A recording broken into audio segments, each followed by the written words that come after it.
Assalamualaikum warahmatullahi wabarakatuh. Selamat siang semuanya. Di sini kelompok 2 dari kelas Kesling akan menjelaskan sumber bahaya. Pertama, saya akan memperkenalkan teman-teman kelompok saya. Yang pertama yaitu Ahmad Hilal, berikutnya Nurul Ainun Sahra, Gamsir, Winda Nirmala, saya sendiri Winandela, Ingrid Fadila Nurman, Nurmaida Isra Husna, Nurul Azikin, Latifah Salim, Ikhwan Maulana, Nur Faiza, dan Lia Nurwulan. Adapun sumber bahaya yang akan kami jelaskan meliputi yang pertama faktor fisik, yang kedua faktor kimia, yang ketiga faktor biologi, yang keempat faktor ergonomi, yang kelima faktor psikososial, yang keenam faktor mekanik, yang ketujuh faktor listrik, dan yang kedelapan faktor api. Baik, saya akan menjelaskan bahaya faktor fisik. Faktor fisik adalah faktor yang ada di dalam tempat kerja yang bersifat fisika, yang antara lain kebisingan, penerangan, getaran, iklim kerja, radiasi tidak mengion, serta tekanan, yang masing-masingnya akan dijelaskan oleh rekan saya. Terima kasih. Wassalamualaikum warahmatullahi wabarakatuh. Assalamualaikum warahmatullahi wabarakatuh. Perkenalkan, nama saya Nurul Ainun Sahra dengan NIM J1A119286, konsentrasi kesehatan lingkungan. Baik, di sini saya akan melanjutkan materi mengenai bahaya fisika. Yang pertama yaitu kebisingan. Kebisingan adalah semua suara yang tidak dikehendaki yang bersumber dari alat-alat proses produksi atau alat-alat kerja yang pada tingkatan tertentu dapat menimbulkan gangguan pendengaran. Kedua yaitu penerangan. Penerangan di setiap tempat kerja harus memenuhi syarat. Untuk melakukan pekerjaan, penerangan yang sesuai sangat penting untuk meningkatkan kualitas dan produktivitas. Sebagai contoh, pekerjaan perakitan benda kecil membutuhkan tingkat penerangan lebih tinggi, misalnya mengemas kotak. Ketiga, yaitu getaran. Getaran adalah gerakan bolak-balik cepat atau reciprocating, memantul ke atas dan ke bawah atau ke belakang dan ke depan. Gerakan tersebut terjadi secara teratur dari benda atau media dengan arah bolak-balik dari kedudukannya. Assalamualaikum warahmatullahi wabarakatuh. Nama saya Ahmad Hilal Adsan, NIM J1A119222. Di sini saya akan melanjutkan materi dari teman saya. Di sini saya akan membahas tentang sumber bahaya fisik. Yang pertama yaitu iklim kerja. Ketika suhu berada di atas atau di bawah batas normal, keadaan ini memperlambat pekerjaan. Ini adalah respon alami dan fisiologi dan merupakan salah satu alasan mengapa sangat penting untuk mempertahankan tingkat kenyamanan suhu dan kelembaban di tempat kerja. Ventilasi yang kurang sesuai dapat menyebabkan yang pertama, mengakibatkan pekerja kekeringan atau kelembaban yang berlebihan. Yang kedua, menciptakan ketidaknyamanan bagi para pekerja. Dan yang ketiga, mengurangi konsentrasi pekerja atau akurasi dan perhatian mereka untuk praktek kerja yang aman. Yang kedua yaitu radiasi tidak mengion. Radiasi gelombang elektromagnetik yang berasal dari radiasi tidak mengion antara lain gelombang mikro dan sinar ultraviolet. Gelombang mikro digunakan antara lain untuk gelombang radio, televisi, radar, dan telepon. Gelombang mikro mempunyai frekuensi 30 kHz sampai 300 GHz dan panjang gelombang 1 mm sampai 300 cm. Radiasi gelombang mikro yang pendek kurang dari 1 cm yang diserap oleh permukaan kulit dapat menyebabkan kulit seperti terbakar. Sengatan gelombang mikro yang lebih panjang, lebih dari 1 cm dapat menembus jaringan yang lebih dalam. Panjang gelombang sinar UV berkisar 1-40 mm. Radiasi ini sangat berpengaruh pada mata dan kulit. Sekian dari saya. Assalamualaikum warahmatullahi wabarakatuh. Baik, saya atas nama Winda Nirmala dengan NIM J1A119213 yang akan menjelaskan beberapa bagian dari bahaya fisik, yaitu tekanan. Efek dari tekanan hiperbarik adalah barotitis dan barotrauma yang dapat menimbulkan kerusakan telinga tengah dan paru. Selain itu, saat pekerja meninggalkan bawah laut untuk naik ke permukaan, bila terlalu cepat, ia akan mengalami penyakit dekompensasi akibat penurunan tekanan yang tiba-tiba. Gas yang laur membentuk gelombang gas dalam berkah dan masuk ke dalam jaringan di seluruh tubuh dikenal sebagai penyakit Caisson dengan gejala sulit bernapas, nyeri luar biasa di sendi dan abdomen, rasa pusing melayang sampai tidak sadar. Sekian, terima kasih.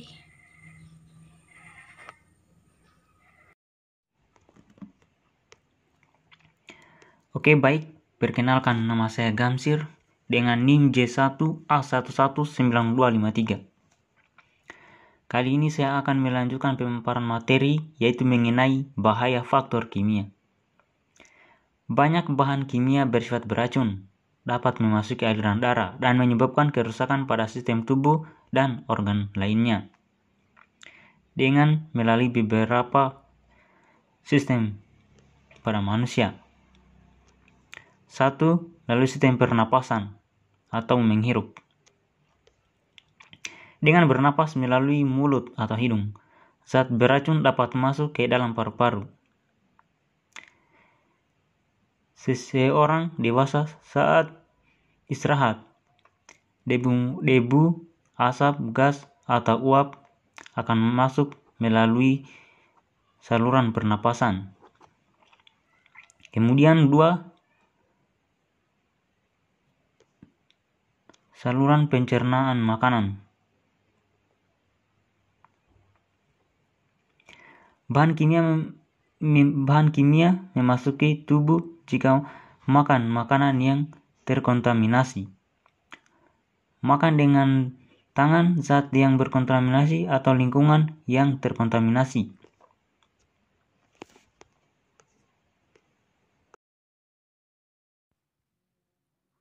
Bismillah. Perkenalkan, nama saya Lia Nurbulan, NIM J1A1190042 dari kelompok 3. Pada kesempatan kali ini saya akan membahas mengenai bahaya faktor biologi.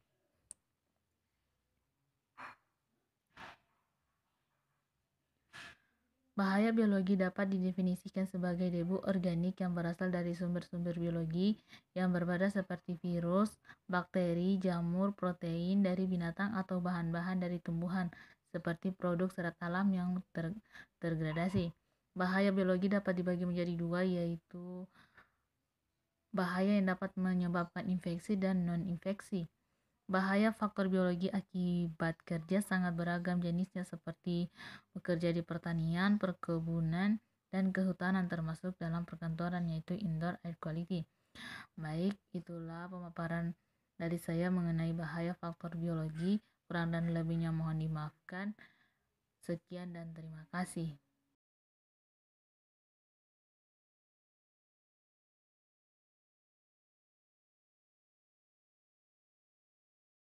Oke, selanjutnya faktor bahaya psikososial.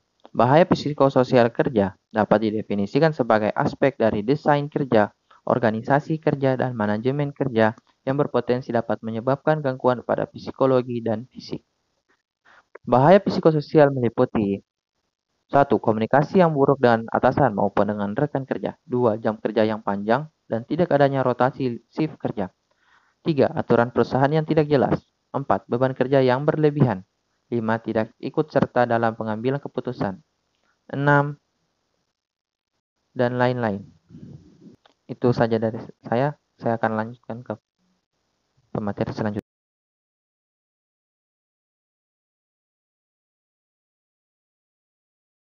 Baik, bismillahirrahmanirrahim. Assalamualaikum warahmatullahi wabarakatuh. Perkenalkan, nama saya Nur Faizah dengan NIM J1A1192281. Baik, mungkin langsung saja. Di sini saya akan membahas mengenai bahaya mekanika. Apa sih bahaya mekanika itu? Bahaya mekanika merupakan bahaya yang berasal dari benda-benda bergerak, benda-benda tajam, benda yang berukuran lebih besar dan berat yang dapat menimbulkan resiko pada pekerja seperti tersayat, tertusuk, terjepit, terhimpit, terpotong, tertabrak, dan sebagainya.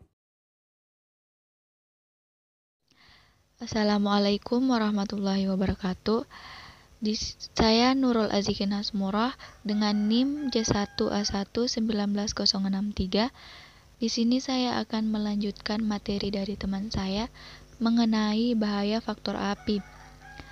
Api ialah suatu reaksi kimia atau oksidasi cepat yang terbentuk dari 3 unsur, yaitu panas, oksigen, dan bahan mudah terbakar yang menghasilkan panas dan cahaya.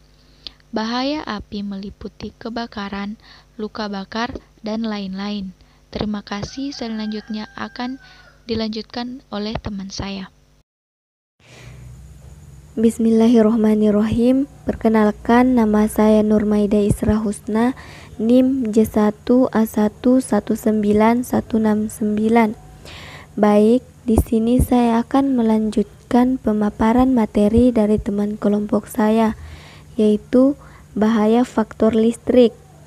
Listrik merupakan energi dibangkitkan oleh sumber energi, biasanya generator, dan dapat mengalir dari satu titik ke titik lain melalui konduktor dalam rangkaian tertutup.